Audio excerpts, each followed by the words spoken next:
at NTR Solutions. Vikram is an accomplished business leader and has a history of working on futuristic technologies that drive change. His significant work in blockchain has scaled NTR to 700 plus full-time team members, making it India's largest blockchain consulting firm.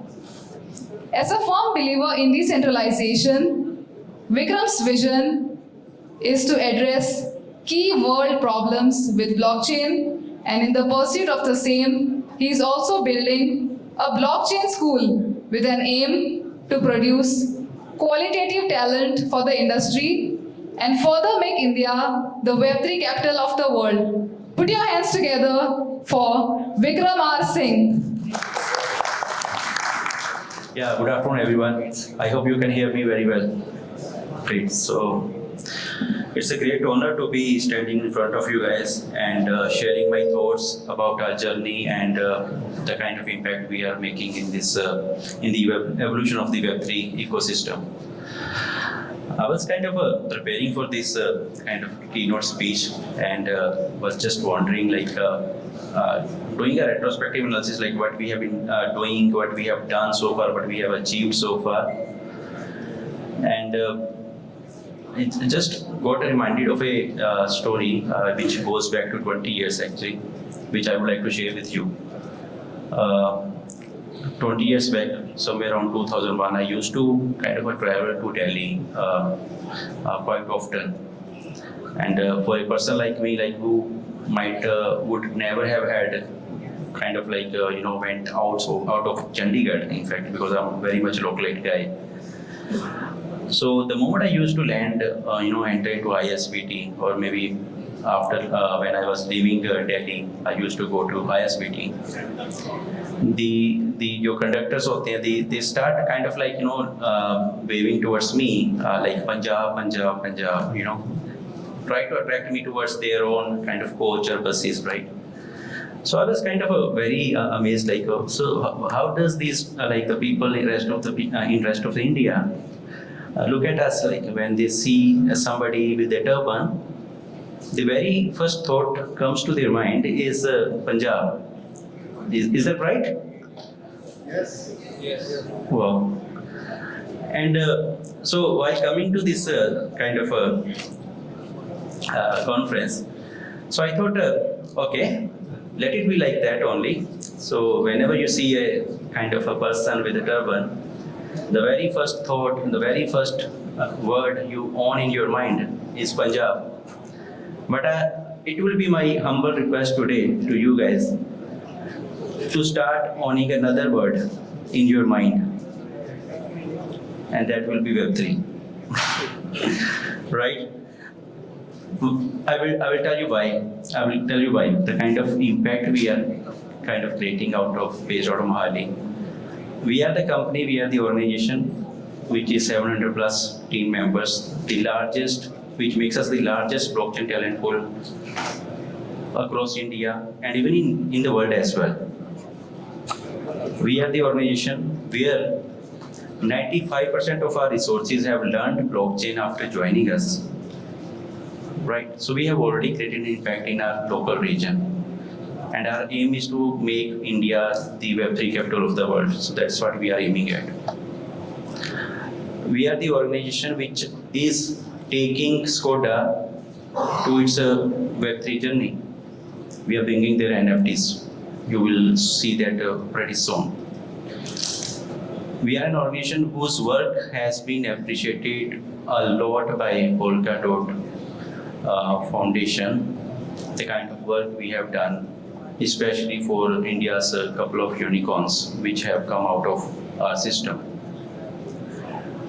And that's not all.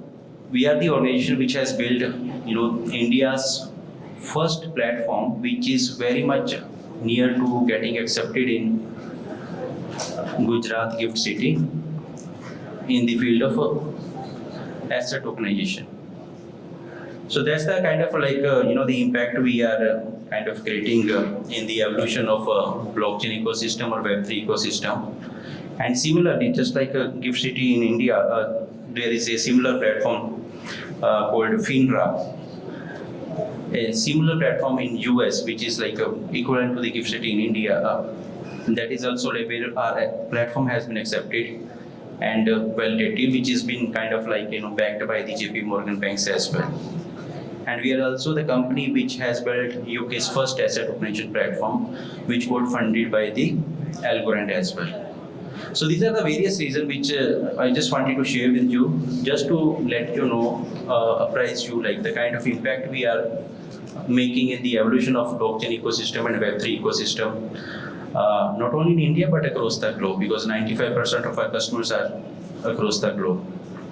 And just adding on to couple of other facts, like we are also helping Tata Steel for their metaverse journey, and as well as the Bitlight as well for their metaverse journey. Coming back to the coming back to like the original theme of this conference, like onboarding 100 million users onto the Web3. Again, there is very small analogy I will share with you. Like for many years, I have lived with the definition of responsibility. That is, it is our ability to respond to anything, right? So that's how we define responsibility. But there is a game changer, I would say, like a definition which I came across maybe a few years ago. That is, what is hindering my ability to respond? That is where the catch lies. And when we kind of like share our thoughts and opinion in such conferences, like what is stopping Web3, right? What are those reasons? Like what do we need to do in order for the world, for the kind of like Fortune 500 or maybe the governments to adopt the Web3? So we need to. It's not like there is lack of kind of funds, or there lack of kind of like intelligence, like they can't build Web3 kind of products. I'm sure you will agree with me, right? That is not the case with any enterprise or any government. But then where is the real challenge? So where is the real challenge, that why this Web3 kind of evolution is still eluding our eyes? It's still not mainstream. So if we dig deeper, little bit deeper, I would say like let's first understand like why do we need Web3 actually? What was wrong with Web 2.0? So few factors like data theft, privacy problems, equal ownership. Every time we give example of Facebook, Instagram getting big just because of the users' content. Then a more immersive experience, lack of a more immersive experience in the Web 2.0 space. And last but not least, an effective and more robust way the digital currencies can interact with your platforms. Right?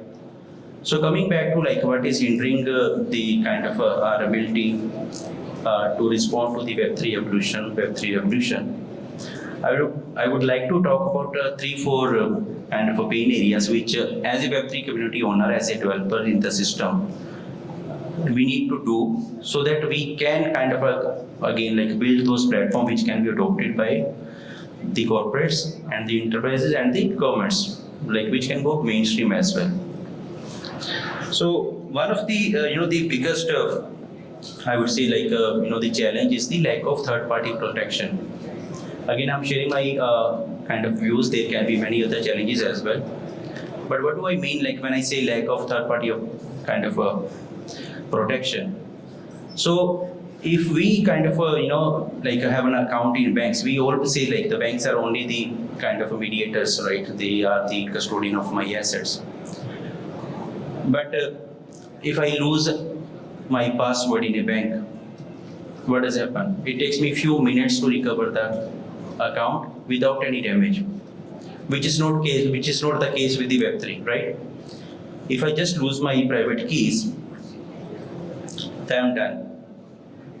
I cannot reverse that transaction.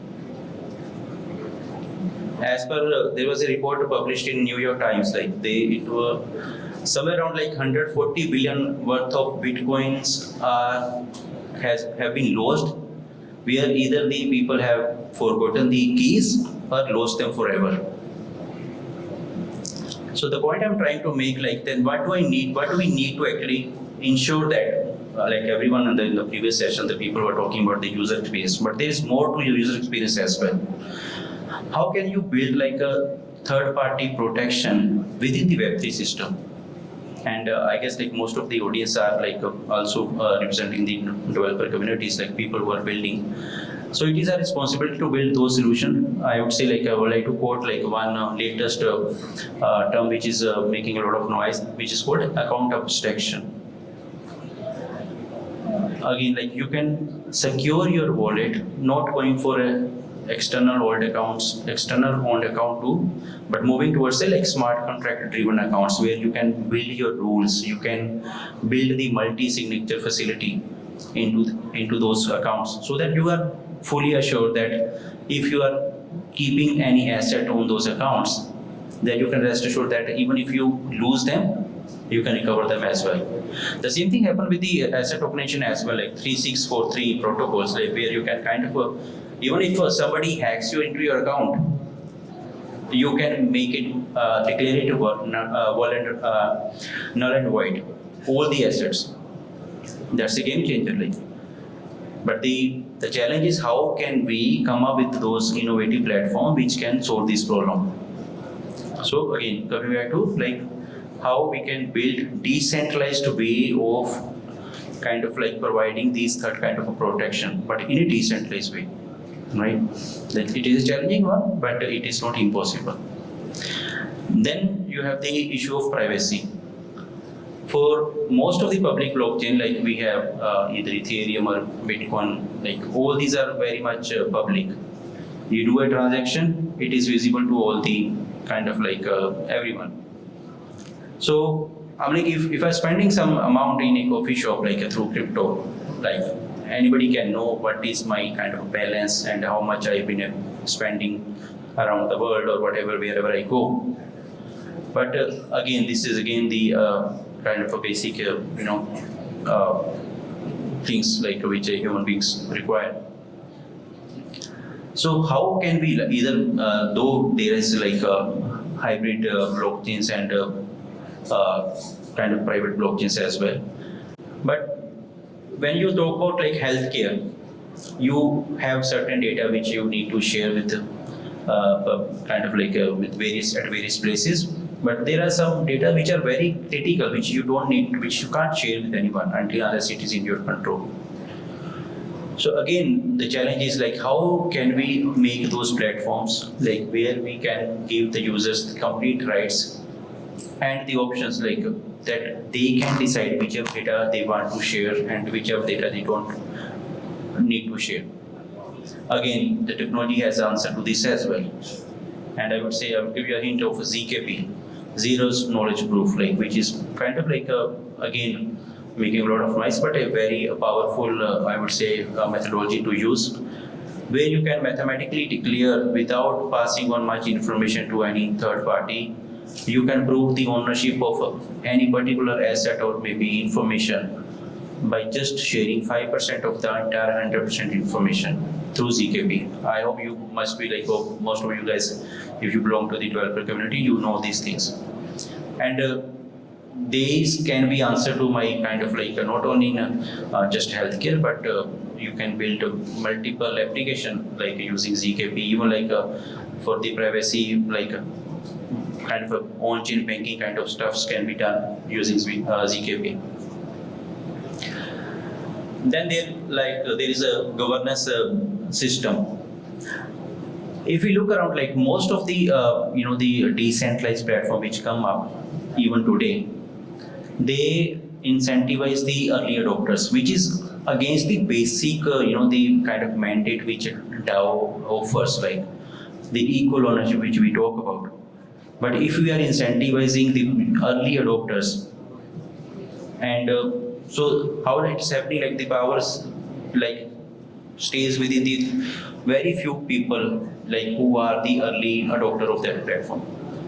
Then how can we kind of like build a democratic kind of like we can build democratic values and ethics within that governance system of the blockchain, so that it incentivizes everyone equally. Because that's what the problem with the Web 2.0 space is, like using my information, using my data, somebody else is getting richer and richer, but I'm staying there only.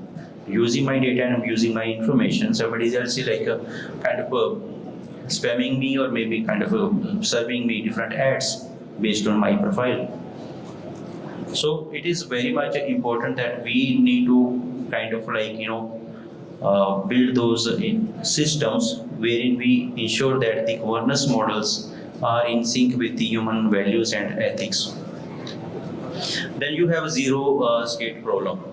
Again, I was like, this is just a few of them, there are many as well. So what do we mean by zero state problem? If I speak to any government official, or maybe if I plan to roll out any land records on blockchain, how do I ensure the kind of like sanity of my Genesis block? For example, the first data point which goes into the blockchain, how do we make sure that that data point is not corrupt?